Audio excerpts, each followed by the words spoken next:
देखिए आज हम यहाँ पर स्टाइकियोमेट्री के बारे में पढ़ेंगे। सबसे पहले जानते हैं कि स्टाइकियोमेट्री होती क्या है। तो आइए सीखते हैं स्टाइकियोमेट्री क्या होता है।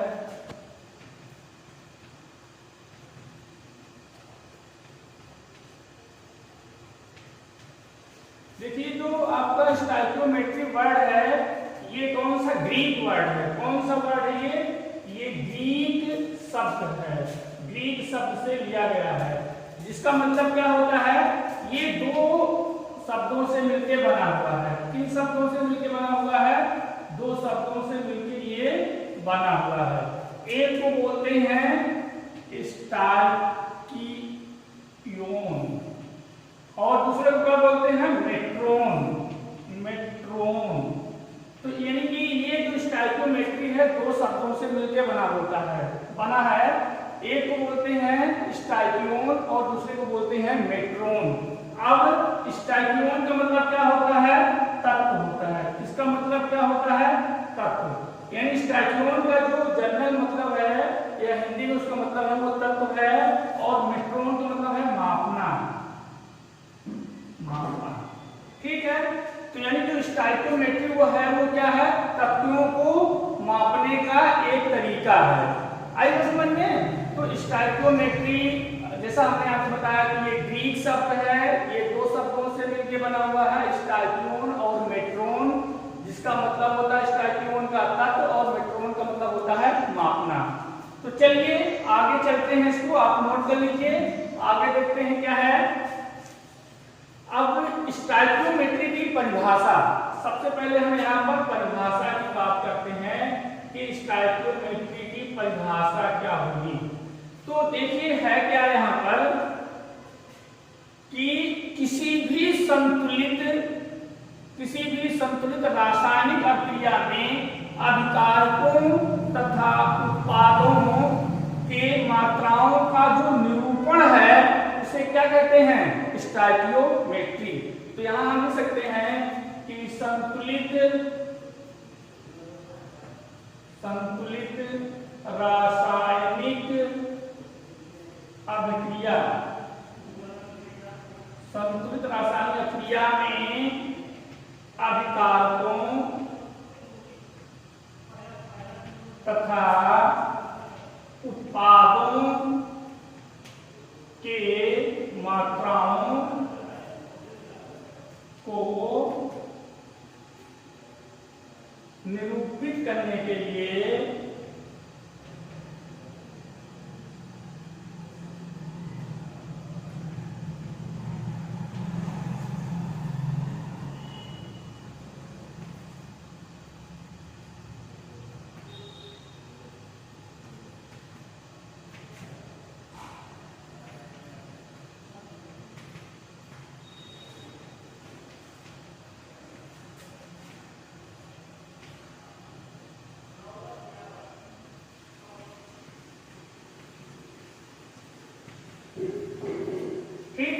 संतुलित रासायनिक क्रिया में अभिकारकों तथा उत्पादों की मात्राओं को निरूपित करने के लिए जिस विधि का उपयोग किया जाता है उसे स्टाइकियोमेट्री कहते हैं।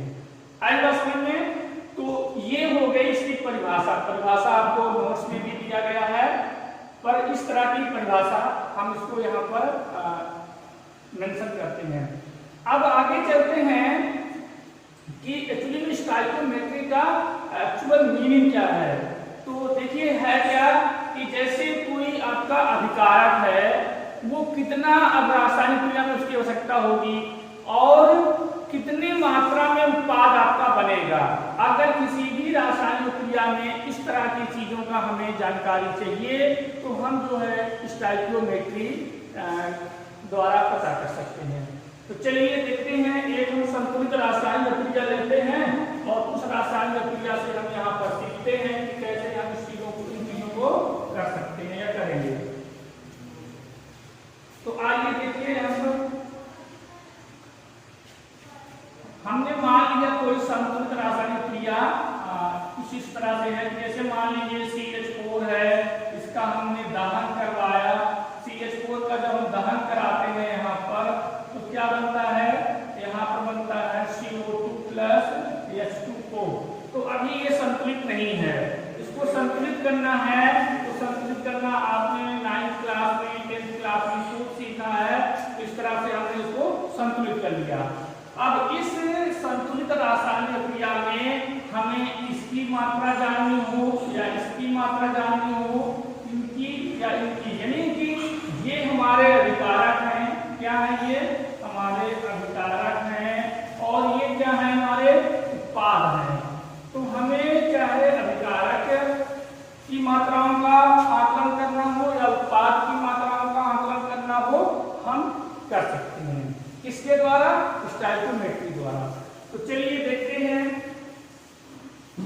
एक सिंपल सा एग्जांपल लेते हैं। यहाँ पर आपको हम ये बताना चाहते हैं कि किस प्रकार से हम स्टोइकियोमेट्री का यूज करके किसी की मात्रा का आकलन कर सकते हैं।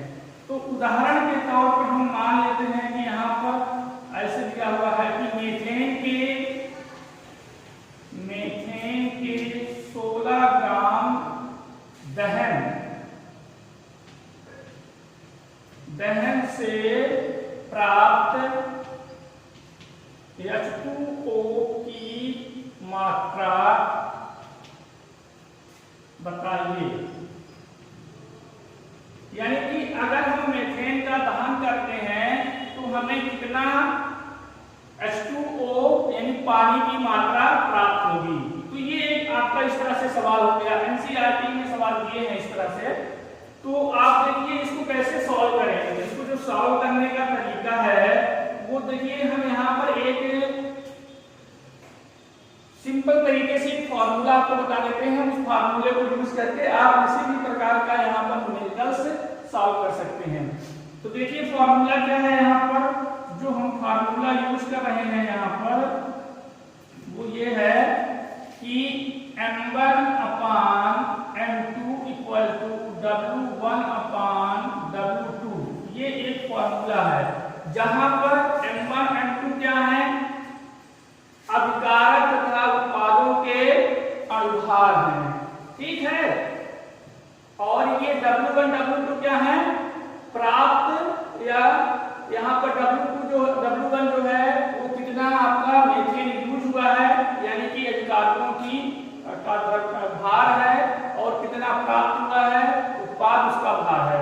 तो जैसे जिसका हम लेंगे उसी के हिसाब से हो जाएगा। जैसे यहाँ पर अगर हम CH4 और H2O की बात कर रहे हैं तो यहाँ पर आप लिख सकते हैं M1CH4 डिवाइड बाई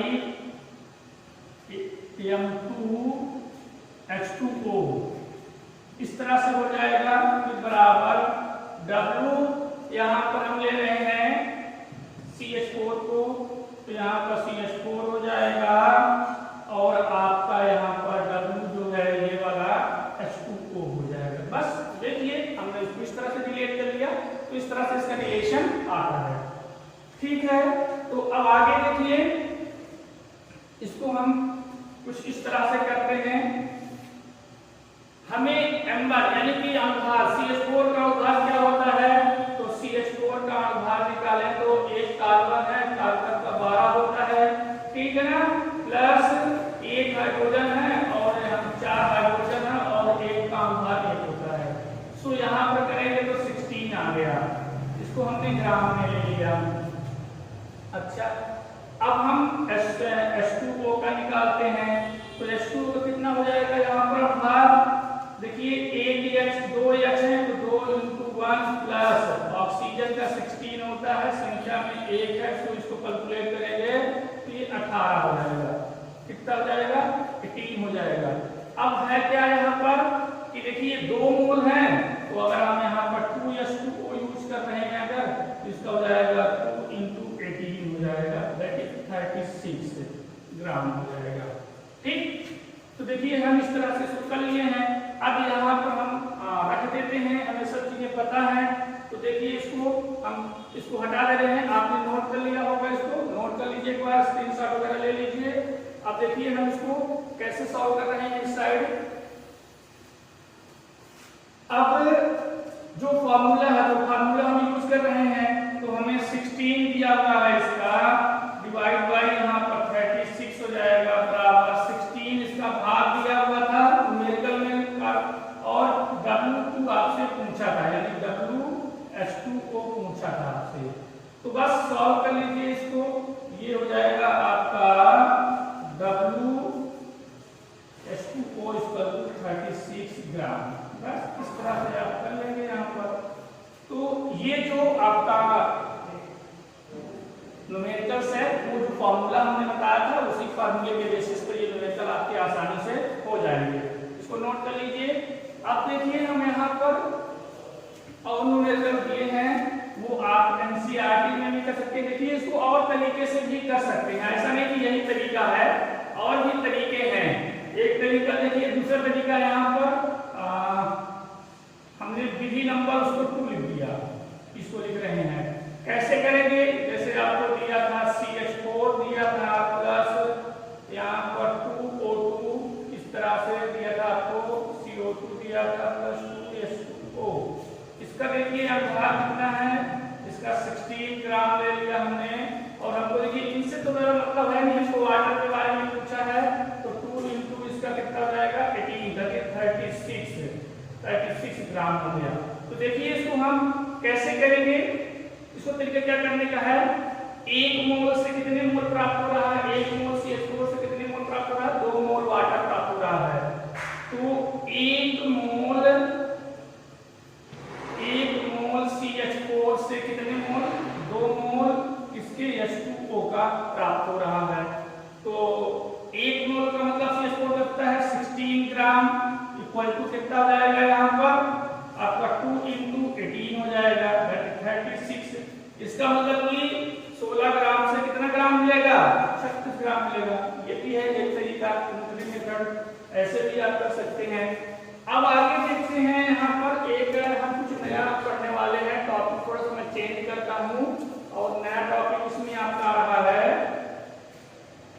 नया टॉपिक क्या है आपका, विलयन में अभिक्रियाएं, reaction in solution, reaction in solution. इसका मतलब होता है हिंदी में विलयन में अभिक्रियाएं।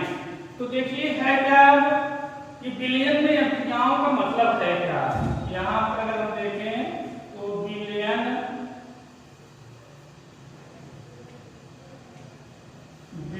में अभिक्रियाएं,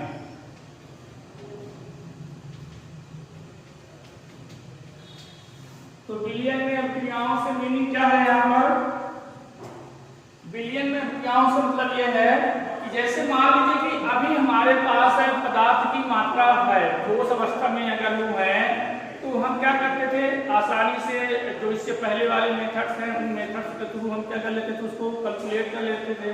लेकिन अगर कोई चीज विलयन की अवस्था में है, किसी में घोल दिया गया है द्रव के रूप में, अब उसका अगर हमें मात्रा पता करनी है कि हमने इसमें जो भी उसका संगठन है, कंपोजिशन है, उसमें जो पदार्थ हैं उनका अगर हमें मात्राओं का पता करना है, तो हम जो इससे पहले वाले मेथड्स हैं उनको यूज नहीं कर सकते हैं। तो फिर क्या करना पड़ेगा, हमें उसको पता करने के लिए कुछ नई टेक्निक्स का यूज करना पड़ेगा। तो वो टेक्निक्स कौन सी हैं, तो आइए देखते हैं। विलयन में जो क्रियाएं हैं, तो यानी किसी विलयन में जो पदार्थ घुला हुआ है उसको हम अगर व्यक्त करते हैं तो सांद्रता के रूप में व्यक्त करते हैं। किस रूप में व्यक्त करते हैं, सांद्रताओं के रूप में व्यक्त करते हैं। यानी कि मान लीजिए आपका ये यहाँ पर विलायक है, इसमें हमने कोई पदार्थ घोल दिया, यहाँ पर पदार्थ घोल दिया है कोई, जिसको हम क्या कह रहे हैं, विलेय कह रहे हैं। हमने यहाँ पर घोल दिया और हमको यहाँ से क्या मिल गया, विलयन मिल गया। अब हमको अगर यहाँ पर विलेय की मात्रा पता करनी है, क्या मात्रा पता करनी है, अगर हमें विलेय की मात्रा पता करनी है तो हम इससे पहले जो विधियां थी उनके द्वारा नहीं कर सकते हैं। तो हमें उसको पता करने के लिए क्या करना पड़ेगा, यहाँ पर जो टेक्निक्स हैं वो हम देखेंगे अभी। पर ये कहने का मतलब क्या है कि उस पदार्थ की कितनी सांद्रता विलायक में घुली हुई है, यानी कि विलयन में विलेय की सांद्रता को व्यक्त करने के लिए कुछ तरीके हैं। वो कौन कौन से तरीके हैं देखते हैं। पहला जो तरीका है, यहाँ पर द्रव्यमान प्रतिशतता, इसको आप W लिखते हो। ठीक है ना, पहली टेक्निक ये है। दूसरी जो यहाँ पर टेक्निक है वो है आयतन प्रतिशतता। आयतन प्रतिशतता, इसको हम V/G के फॉर्म में लिखते हैं। फिर क्या तीसरा है यहाँ पर आपका मोल अंश। क्या है आपका यहाँ पर मोल अंश के रूप में। फिर चौथा यहाँ पर जो है, यानी ये क्या है, सारे के सारे ये टेक्निक्स हैं जो किसी भी विलयन में उपस्थित विलेय की मात्रा को बताने के लिए यूज की जाती है। ओके, फिर यहाँ पर हमने ले लिया मोलरता, मोलरता ले लिया। फिर हमने यहाँ पर ले लिया है नेक्स्ट, फिर तुमने ले लिया क्या, कौन सा, हमने ले लिया मोलरता, मोलरता। इस तरह से हमारे पास बहुत सारे टेक्निक्स हैं, कुछ का भी हमने नाम नहीं लिखा है, आपके सिलेबस में बस इतना ही है, तो इनका हमने यहाँ पर आपको बता दिया। मोल अंश को जो है हम काई से रिप्रेजेंट करते हैं, किससे रिप्रेजेंट करते हैं, काई से। मोलरता को जो है हम यहाँ पर इसको मोलरता को स्मॉल एम से और इसको मोलरता को कैपिटल एम से रिप्रेजेंट, सॉरी इसको कैपिटल एम से रिप्रेजेंट करते हैं, इसको स्मॉल एम। तो ये इस तरह से हमारे इसका रिप्रेजेंटेशन भी है और हमने इस हमारे पास ये टेक्निक्स है जिसको यूज करके हम यहाँ पर क्या करते हैं, विलयन की सांद्रता पता कर लेते हैं। ठीक है, तो आइए एक एक करके देखते हैं इनको। अब तो इनको हम एक एक करके देखते हैं कि कैसे हम यूज करेंगे इनको। देखिए, सबसे पहले हम यहाँ पर जो बात करने वाले हैं वो क्या है, द्रव्यमान प्रतिशतता। इसको हम W/W के फॉर्म में यूज करते हैं या लिखते हैं। तो देखिए, द्रव्यमान प्रतिशतता क्या है, तो विलयन की जो इसकी परिभाषा है, परिभाषा आपको दी गई है, तो उस परिभाषा को हम बहुत ज्यादा नहीं आपको यहाँ पर जोड़ दे रहे हैं। हम आपको ये बता रहे हैं जो बेसिक बात है यहाँ पर कि 100 ग्राम विलयन में कितने, 100 ग्राम विलयन में विलेय की कितनी मात्रा है, उसी के जो अनुपात को 100 ग्राम विलयन में, 100 ग्राम विलयन में विलेय के ग्रामों की संख्या, ग्रामों की संख्या, ग्रामों की संख्या को क्या कहते हैं, 100 ग्राम, यानी कि 100 ग्राम विलयन में विलेय के ग्रामों की कितनी संख्या है उसी के अनुपात को हम क्या कहते हैं, द्रव्यमान प्रतिशतता। इसको हम जैसे अगर दिखाना चाहें गणितीय रूप में तो कैसे दिखाएंगे, तो देखिए गणितीय रूप में दिखाने का तरीका क्या है कि विलेय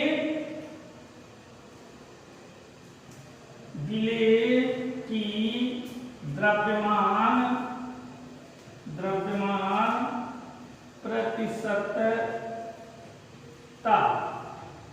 बराबर विलेय की द्रव्यमान प्रतिशतता बराबर विलेय का भार या विलेय का द्रव्यमान, विलेय का भार बटे क्या हो जाएगा, विलयन का भार,